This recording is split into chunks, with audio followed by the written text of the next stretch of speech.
नमस्कार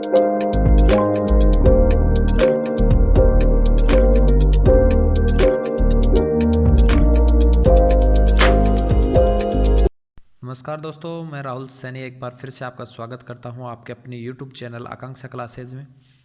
तो दोस्तों, कैसे हैं आप सब? कैसी चल रही है आपकी तैयारी? कैसे हुए हैं आपके एग्ज़ाम? कैसे हो रहे हैं? तो बताइए कमेंट बॉक्स में ज़रूर। तो चलिए, मैं आपके बीच में लेके आ गया हूं अपनी जो महत्वपूर्ण प्रश्नोत्तरी चल रही है उसका अगला पार्ट। फ्रेंड्स, आपको बीच बीच में मैं यूट्यूब पर अपना जो यूट्यूब चैनल है आकांक्षा क्लासेस के नाम से, इसमें बीच बीच में मैथ्स वगैरह के ट्रिक, साइंस वगैरह की ट्रिक भी डालता रहता हूँ। आप उन वीडियो को भी ज़रूर देख लीजिए। कमेंट बॉक्स में कमेंट करके बताइए उनका वो वीडियो कैसे लग रहे हैं आपको। उनको भी ज़रूर देखिए, आपको उनसे भी काफ़ी कुछ फ़ायदा होने वाला है। चल रही एनटीपीसी एग्ज़ाम में भी काफ़ी कुछ फ़ायदा होने वाला है। तो चलिए शुरुआत करते हैं। स्कोर आप ज़रूर अपना कमेंट बॉक्स में ज़रूर बताएं। तो चलिए शुरुआत करते हैं पहले क्वेश्चन से। निम्नलिखित में से किसने हड़प नीति का प्रयोग करते हुए कई भारतीय राज्य ईस्ट इंडिया कंपनी के अधीन कर दिए थे? किसने हड़प नीति का प्रयोग करते हुए भारतीय जो राज्य थे ईस्ट इंडिया कंपनी में मिला लिए थे, वो कौन था? Lord Warren Hasting, Lord Wellesley, Lord Dalhousie और लॉर्ड केनिन। तो देखिए, हड़प नीति का जनक है ना, किसको मानते हैं? लॉर्ड डलहौजी को मानते हैं। ऑप्शन नंबर सी सही हो जाएगा। ठीक है, एक बात और ध्यान रखना आप, इन्हीं के समय 1853 में 1853 में मुंबई से और ठाणे, बोरीबंदर से ठाणे, मुंबई में बोरीबंदर से ठाणे के बीच में 34 किलोमीटर की रेल सेवा चालू की गई थी। ठीक है, ये भी आप ध्यान रखना, मोस्ट इम्पोर्टेंट क्वेश्चन है, काफ़ी बार पूछ लिया जाता है कि जो प्रथम बार भारत में रेल है वो किनके समय में चालू की गई थी, तो वो लॉर्ड डलहौजी हो जाएंगे। और हड़प नीति के जनक भी लॉर्ड डलहौजी को कहा जाता है। ठीक है, चलिए नेक्स्ट क्वेश्चन देखिए। सत्यार्थ प्रकाश किस पुस्तक के लेखक हैं? सत्यार्थ प्रकाश पुस्तक के लेखक कौन है? रविंद्रनाथ टैगोर, दयानंद सरस्वती, जयदेव, कालिदास। तो जो सत्यार्थ प्रकाश है उस पुस्तक के लेखक है Dayanand Saraswati. Option number B सही हो जाएगा। इनके द्वारा एक और ध्यान रखना, आर्य समाज की स्थापना की गई थी। आर्य समाज, ये भी मोस्ट इंपॉर्टेंट है, काफ़ी बार पूछ लिया जाता है। आर्य समाज की स्थापना की गई थी। ठीक है, नेक्स्ट क्वेश्चन देखिए। निम्नलिखित में से कौन सा ग्रह अंतर्ग्रह है? कौन सा ग्रह अंतर्ग्रह के अंतर्गत आता है? प्लूटो, यूरेनस, शुक्र, बृहस्पति। तो ऑप्शन नंबर सी सही हो जाएगा। शुक्र है वो अंतर्ग्रह के अंतर्गत आता है। इसे पृथ्वी की जुड़वा बहन भी कहते हैं। ठीक है, सर्वाधिक गर्म ग्रह है और सूर्य से दूसरे नंबर का ग्रह है और इसका कोई भी उपग्रह नहीं है। इसका और बुध का कोई भी उपग्रह नहीं है। ठीक है, चलिए नेक्स्ट क्वेश्चन देखिए। निम्नलिखित में से कौन आमतौर पर grand old man of India के नाम से जाने जाते हैं? महात्मा गांधी, दादा भाई नौरोजी, गोखले, तिलक। तो देखिए, great old man of India है वो दादा भाई नौरोजी को कहा जाता है। ऑप्शन नंबर बी सही हो जाएगा। नौरोजी के बारे में आप एक बात और ध्यान रखना, ये पहले सदस्य थे, पहले भारतीय थे जो जो ब्रिटिश पार्लियामेंट थी उसके सदस्य बने थे। तो ये बात भी आप ध्यान रखना, दादा भाई नौरोजी थे ब्रिटिश पार्लियामेंट के सदस्य बनने वाले पहले भारतीय। ठीक है, ये राष्ट्रपिता महात्मा गांधी हैं ही। और महात्मा गांधी के जो राजनीतिक गुरु थे वो गोपाल कृष्ण गोखले और बाल गंगाधर तिलक, आप सभी जानते हैं बाल गंगाधर तिलक। ठीक है, चलिए नेक्स्ट क्वेश्चन देखिए। सल्तनत कालीन सुल्तानों में किसने इक्तादारी प्रथा चलाई थी? इक्तादारी प्रथा किसने चलाई थी? फिरोज शाह तुगलक, मोहम्मद बिन तुगलक, इल्तुतमिश, गयासुद्दीन बलबन। तो जो इक्तादारी प्रथा है वो मोहम्मद बिन तुगलक ने चलाई थी। ऑप्शन नंबर बी सही हो जाएगा, मोहम्मद बिन तुगलक ने। ठीक है, नेक्स्ट क्वेश्चन देखिए। भारत के राष्ट्रीय ध्वज का डिजाइन किसने तैयार किया था? भारत के राष्ट्रीय ध्वज का डिजाइन किसने तैयार किया था? एनी बिसेंट, सरोजनी नायडू, विजयलक्ष्मी पंडित, मैडम बीकाजी कामा। तो देखिए, इसके सारे ही ऑप्शन हैं वो गलत है। मैं एक ऑप्शन हटा देता हूँ, इसकी जगह ले देता हूँ मैं पिंगली वेंकैया। ठीक है, तो राष्ट्रीय ध्वज का डिजाइन किसने तैयार किया था? ऑप्शन नंबर बी सही हो जाएगा, पिंगली वेंकैया ने तैयार किया था राष्ट्रीय ध्वज का डिजाइन। और इसकी जो ध्वज की लंबाई चौड़ाई का अनुपात कितना होता है? 3:2 होता है राष्ट्रीय ध्वज का। ठीक है, ऊपर का रंग केसरिया होता है, बीच में सफ़ेद और फिर हरा होता है। केसरिया किसके लिए लिया गया था? हिंदुओं के लिए। और हरा किसके लिए? मुसलमानों के लिए। और जो बीच में सफ़ेद था वो अन्य धर्मों के लिए लिया गया था। और बीच में जो 24 तिल्लियाँ होती है, काला चक्र होता है, वो सारनाथ के अशोक स्तंभ से लिया गया है। ठीक है। और इसे मतलब जो ध्वज है इसको 22 जुलाई 1947 को मंजूरी मिल गई थी, अपना लिया गया था। ठीक है, तो ये भी आप ध्यान रखिए। नेक्स्ट क्वेश्चन देखिए, विभिन्न राज्यों में राज्यसभा की कुल सीटों का ब्यौरा भारतीय संविधान के किस अनुसूची में उल्लेखित है?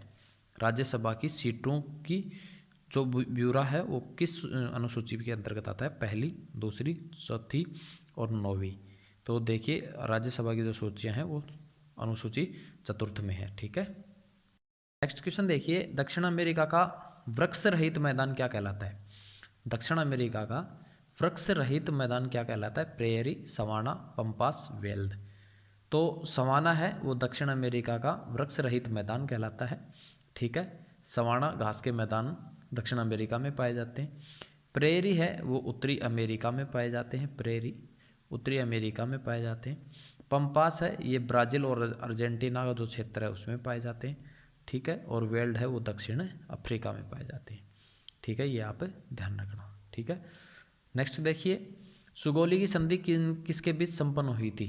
ईस्ट इंडिया कंपनी और नेपाल, ईस्ट इंडिया कंपनी और Mithila Naresh, east India company और अवध, अवध का नवाब और नेपाल। तो जो सुगौली की संधि है वो ईस्ट इंडिया कंपनी और नेपाल के बीच में हुई थी। ऑप्शन नंबर ए सही हो जाएगा। ये 2 दिसंबर 1815 को हुई थी। ठीक है, ये बात है आप ध्यान रखना, 2 दिसंबर 1815 को सुगौली की संधि हुई थी, ईस्ट इंडिया कंपनी और नेपाल के बीच में हुई थी। नेक्स्ट क्वेश्चन देखिए, भारतीय राष्ट्रीय कांग्रेस के सबसे अधिक समय तक अध्यक्ष कौन रहे हैं? जो भारतीय राष्ट्रीय कांग्रेस है उसके सबसे अधिक समय तक अध्यक्ष कौन रहे हैं? उस समय की बात कर रहा है, अभी तो वर्तमान में तो सोनिया गांधी अत्यधिक समय तक रहने वाली हो जाएंगी। मौलाना अबुल कलाम आज़ाद, दादा भाई नौरोजी, उमेश चंद्र बनर्जी और सरदार वल्लभ भाई पटेल। तो मौलाना अबुल कलाम आज़ाद हैं वो सबसे अधिक समय तक इसके अध्यक्ष रहे थे। ये 5 वर्ष तक रहे थे उस समय, 40 से लेके और 45 तक रहे थे। ठीक है, 1940 से। ठीक है, तो दादा भाई नौरोजी हैं, ये बता ही दिया इसको पहले आपको। और व्योमेश चंद्र बनर्जी हैं, फर्स्ट अध्यक्ष थे इसके, कांग्रेस के प्रथम अध्यक्ष, अधिवेशन में जो अध्यक्षता करने वाले थे वो प्रथम अध्यक्ष थे। सरदार वल्लभ भाई पटेल है, इनको लौह पुरुष के नाम से भी जानते हैं, भारत का विस्मारक भी कहा जाता है। ठीक है, और इनकी जयंती 31 अक्टूबर को मनाई जाती है, एकता दिवस के रूप में मनाया जाता है। प्रथम उप प्रधानमंत्री भी थे, ये भी आप ध्यान रखना। ठीक है। नेक्स्ट क्वेश्चन देखिए, निम्नलिखित में से किस धर्म सुधारक की मृत्यु भारत में नहीं हुई थी? किस धर्म सुधारक की मृत्यु है वो भारत में नहीं हुई थी? ज्योतिबा फूले, राजा राम मोहन राय, दयानंद सरस्वती, रामकृष्ण परमहंस। तो जो राजा राम मोहन राय थे उनकी मृत्यु है वो भारत में नहीं हुई थी, इनकी ब्रिटेन में मृत्यु हुई थी, यूनाइटेड किंगडम में मृत्यु हुई थी। ठीक है, ये आप ध्यान रखिए। राजा राम मोहन राय को आधुनिक भारत का क्या कहा जाता है? आधुनिक जो पुनर्जागरण का जनक कहा जाता है, आधुनिक भारत का जनक कहा जाता है राजा राम मोहन राय को। ठीक है। नेक्स्ट क्वेश्चन देखिए, सैंधव सभ्यता के ईंटों का अलंकरण किस स्थान से मिले हैं? सैंधव सभ्यता के ईंटों का अलंकरण किस स्थान से मिले हैं? कालीबंगा, चहुंदड़ो, मोहनजोदड़ो, वनवाली। तो जो सैंधव सभ्यता के ईंटों का अलंकरण है वो कालीबंगा से मिला है। और कालीबंगा कहाँ पे पड़ती है? हनुमानगढ़ राजस्थान में एक स्थान है, हनुमानगढ़ राजस्थान में। ठीक है, तो वहाँ पे पड़ता है कालीबंगा। ठीक है, और जुते हुए खेत के साक्ष्य भी कालीबंगा से ही प्राप्त होते हैं। ठीक है। नेक्स्ट क्वेश्चन देखिए, डॉल्फिन किस वर्ग का उदाहरण है? Pieces, aves, Mammalia, amphibia. तो डॉल्फिन है वो मैमेलिया वर्ग का उदाहरण होता है, मैमेलिया वर्ग का है, मत्स्य वर्ग का। डॉल्फिन मत्स्य वर्ग मतलब मैमेलिया वर्ग से संबंधित है। ठीक है। नेक्स्ट क्वेश्चन देखिए, जब 15 अगस्त 1947 को भारत ने अपनी पहली आज़ादी का जश्न मनाया था तब महात्मा गांधी कहाँ थे? 15 अगस्त 1947 को जब भारत आज़ाद हुआ था, आज़ादी का जश्न मना रहा था, तब महात्मा गांधी कहाँ थे? ये प्रश्न अभी एनटीपीसी में हाल ही में पूछा गया है। ठीक है, तो बहुत मोस्ट इम्पोर्टेंट क्वेश्चन सीरीज चल रही है। आप इसको वीडियो को लाइक शेयर और कमेंट ज़रूर करें, सब्सक्राइब भी करवाएं। आपको वीडियो अच्छे लगे तो कमेंट और लाइक ज़रूर करें, ठीक है। तो देखिए ऑप्शन है साबरमती आश्रम में, सेवाग्राम आश्रम में, नई दिल्ली में, कोलकाता में। तो आज़ादी के समय तब महात्मा गांधी के बारे में पूछ रहे हैं, तो तब कहाँ थे? तो ऑप्शन नंबर डी है, डी सही हो जाएगा। कोलकाता में थे, ऑप्शन नंबर डी सही हो जाएगा। महात्मा गांधी कोलकाता में थे, ठीक है। नेक्स्ट क्वेश्चन देखिए, बगलीहार बांध किस नदी पर बनाया जा रहा है? चेनाब, सतलज, व्यास, झेलम। तो बगलीहार बांध है वो किस नदी पे बनाया जा रहा है ये बताना है अपने को। तो जो बगलीहार बांध है वो झेलम नदी पर बनाया जा रहा है, ऑप्शन नंबर डी सही हो जाएगा। झेलम नदी कहाँ पे पड़ती है? जम्मू कश्मीर में है, जम्मू कश्मीर में, ठीक है। चलिए फ्रेंड्स नेक्स्ट क्वेश्चन देखते हैं, क्वेश्चन नंबर 16। तमिलनाडु में अधिकांश वर्षा होती है दक्षिण पश्चिमी मानसून से, दक्षिण पूर्वी मानसून से, उत्तर पूर्व मानसून से, उत्तर पश्चिमी मानसून से। तो देखिए फ्रेंड्स, अधिकांश जो भारत है उसमें जो दक्षिण पश्चिम का मानसून है उससे वर्षा होती है, लेकिन तमिलनाडु में इसका उल्टा होता है। तमिलनाडु में लौटते हुए मानसून से वर्षा होती है। तो लौटता हुआ मानसून है वो उत्तर पूर्व दिशा से, उत्तर पूर्व जो दिशा होती है उत्तर पूर्व दिशा से आता है, ठीक है। तो उत्तर पूर्व दिशा से लौटते हुए मानसून से तमिलनाडु में भारी बारिश होती है, ऑप्शन नंबर सी सही हो जाएगा, ठीक है फ्रेंड्स। नेक्स्ट क्वेश्चन देखिए, सूचना का अधिकार अधिनियम भारत में कब से प्रभाव में आया था? सूचना का अधिकार अधिनियम भारत में कब से प्रभाव में आया था? 2 अक्टूबर 2005, 12 अक्टूबर 2005, 14 नवंबर 2005, 19 नवंबर 2005। तो सूचना का अधिकार अधिनियम है वो 12 अक्टूबर 2005 को प्रभाव में आया था, ठीक है। नेक्स्ट क्वेश्चन देखिए, निम्नलिखित में से किस शासक के पास एक शक्तिशाली नौसेना थी? किस शासक के पास? चोल, पांड्या, चेरा, पल्लव।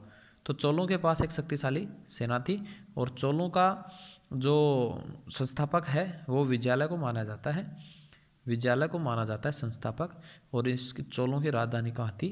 तंजौर, तंजौर थी, जो कि वर्तमान तंजावुर जो कि तमिलनाडु में पड़ता है, ठीक है। नेक्स्ट क्वेश्चन देखिए, चीन की सबसे प्राचीन सभ्यता कौन सी है? चाउस, हान, सांग, चिन। तो सबसे प्राचीन सभ्यता है वो चीन की सांग है, ठीक है। नेक्स्ट क्वेश्चन देखिए, कौटिल्य किसका सलाहकार था? चंद्रगुप्त, विक्रमादित्य, चंद्रगुप्त मौर्य, अशोक, अजातशत्रु। तो कौटिल्य है वो चंद्रगुप्त मौर्य का सलाहकार था और इसका प्रधानमंत्री भी था, ठीक है। नेक्स्ट क्वेश्चन देखिए, एक अवतल लेंस बिंब का प्रतिबिंब बनाती है जो होता है आभासी, उल्टा और हाश्रित, आभासी, उल्टा और परिवर्तित, आभासी, सीधा और परिवर्तित, आभासी, सीधा और हाश्रित। तो ऑप्शन नंबर डी सही हो जाएगा, आभासी, सीधा और हाश्रित होता है अवतल लेंस प्रतिबिंब, अवतल लेंस बिंब का प्रतिबिंब जो है वो आभासी, सीधा और हाश्रित होगा, ठीक है। नेक्स्ट क्वेश्चन देखिए, जब तरंग माध्यम में से चलता है तो ऊर्जा स्थिर गति पर स्थानांतरित होती है, ऊर्जा आवर्ती रूप में स्थानांतरित होती है, कण कई स्थान से दूसरे स्थान पर स्थानांतरित, तो इनमें से कोई नहीं। तो जब तरंग माध्यम में चलती है ना तो उसकी आवर्ती है उसमें स्थानांतरित होती है, ऊर्जा है वो आवर्ती में स्थानांतरित हो जाती है, ऑप्शन नंबर बी सही हो जाएगा, ठीक है। नेक्स्ट क्वेश्चन देखिए, टेलीस्कोप की खोज किसने की थी? Newton, Rutherford, James Watt, Galileo. तो टेलीस्कोप की खोज है वो गैलीलियो ने की थी, ऑप्शन नंबर डी सही हो जाएगा, टेलीस्कोप की खोज गैलीलियो ने की थी, ठीक है। नेक्स्ट क्वेश्चन, किस उत्प्रेरक की उपस्थिति में प्रकाश संश्लेषण होता है? सूर्य से प्रकाश ऊर्जा, सूर्य से प्रकाश ऊर्जा, मृदा से जल, हरे पौधे की पत्ती में उपस्थित क्लोरोफिल, कार्बन डाइऑक्साइड। तो जो उत्प्रेरक है वो कार्बन डाइऑक्साइड की उपस्थिति में प्रकाश संश्लेषण करता है, पौधे हैं प्रकाश कार्बन डाइऑक्साइड की उपस्थिति में करते हैं, ठीक है। नेक्स्ट क्वेश्चन देखिए, हीरे की चमक किसके कारण होती है? उच्च पूर्णांक, दृढ़ संरचना, मुक्त इलेक्ट्रॉनों का नहीं होना, प्रबल सहसंयोगी आबंध। तो हीरे की चमक है उसके उच्च पूर्णांक के कारण होती है, और हीरे का पूर्णांक कितना होता है? 2.42 होता है, ठीक है। यह बात पे आप ध्यान रखना। नेक्स्ट क्वेश्चन देखिए, एसिटिलीन का IUPAC नाम क्या है? तो IUPAC एसिटिलीन का IUPAC नाम क्या है? Ethyne, ethene, propyne, butyne. तो एथाइन है वो एसिटिलीन का IUPAC नाम है, ठीक है। नेक्स्ट क्वेश्चन देखिए, गोल्जी काय का प्रमुख कार्य क्या है? श्वसनी शैल विभाजक प्रारंभ करना, पाचक रस उत्पन्न करना, स्रावी। तो गोल्जी गाय का प्रारंभ काम में श्रावण करना स्रावी है होता है, ठीक है। ऑप्शन नंबर डी सही हो जाएगा। लाल रिदुर कणिकाएं आकार में अनियमित होती हैं, शरीर को संक्रमण के विरुद्ध सुरक्षा प्रदान करती हैं, संख्या में बहुत कम होती हैं, वृत्ताकार होती हैं। जो लाल रुधिर कणिकाएं हैं वो वृत्ताकार होती हैं। ऑप्शन नंबर डी सही हो जाएगा, ठीक है। ऑप्शन नंबर डी सही हो जाएगा। नेक्स्ट क्वेश्चन देखिए, तंत्रिका तंतु किसकी रोधी ट्यूब द्वारा परिबद्ध होते हैं? Myosin, actin, myelin, fibrin. तो जो तंत्रिका तंतु हैं वो जो ट्यूब है वो किसके द्वारा परिबद्ध होते हैं? माइलिन के द्वारा होते हैं। ऑप्शन नंबर सी सही हो जाएगा, ठीक है।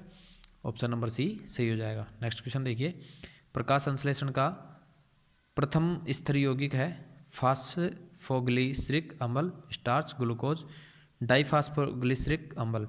तो प्रकाश संश्लेषण का प्रथम स्तर यौगिक की बात करें तो ऑप्शन नंबर सी सही हो जाएगा, ग्लूकोज प्रथम स्तर यौगिक है, ठीक है। नेक्स्ट क्वेश्चन देखिए, पराबैंगनी विकिरण के कारण कैंसर होता है। पराबैंगनी विकिरणों के कारण कौन सा कैंसर होता है? पेशी कैंसर, रक्त, त्वचा, फेफड़ा। तो त्वचा कैंसर होता है। ऑप्शन नंबर सी सही हो जाएगा, पराबैंगनी विकिरणों के कारण, ठीक है। नेक्स्ट क्वेश्चन देखिए, मानव नेत्र की रेटिना में कौन अधिक कहाँ केंद्र होते हैं? अंधबिंदु पर, फोबिया पर, सीलिया पिंड पर, रेटिना के सिरे पर। तो जो रेटिना है उसमें कहाँ केंद्रित होते हैं? सीलिया पिंड पर होते हैं, ठीक है। ऑप्शन नंबर सी सही हो जाएगा, ठीक है।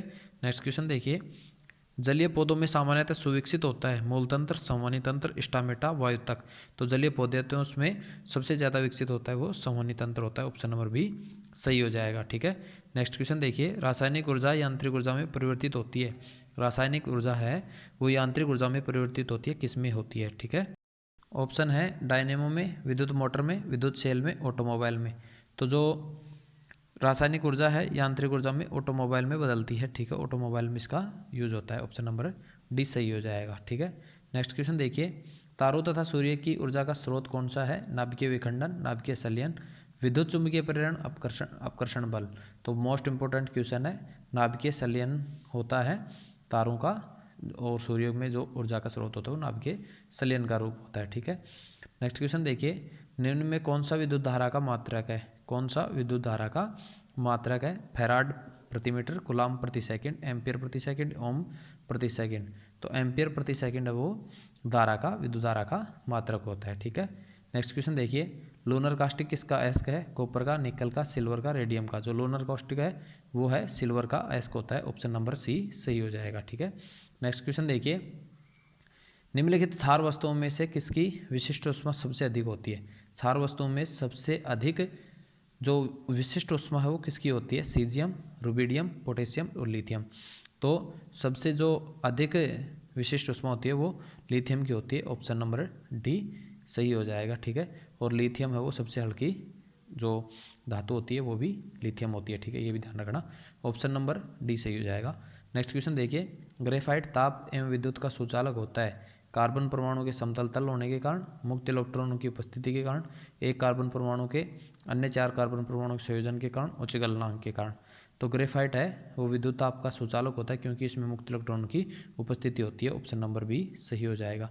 देखिए, विद्युत का सुचालक कब होगा? जब उसमें मुक्त इलेक्ट्रॉन पाए जाएंगे, ठीक है। तो इसलिए ऑप्शन नंबर बी सही हो जाएगा। चलिए आज का अंतिम क्वेश्चन देखते हैं, निम्न में से कौन सा धातु ऑक्सीजन के साथ सबसे जल्दी प्रतिक्रिया करता है? यानी कि ऑक्सीजन के साथ सबसे पहले क्रिया कौन सा करता है? मैग्नीशियम, तांबा, लोहा, जस्ता।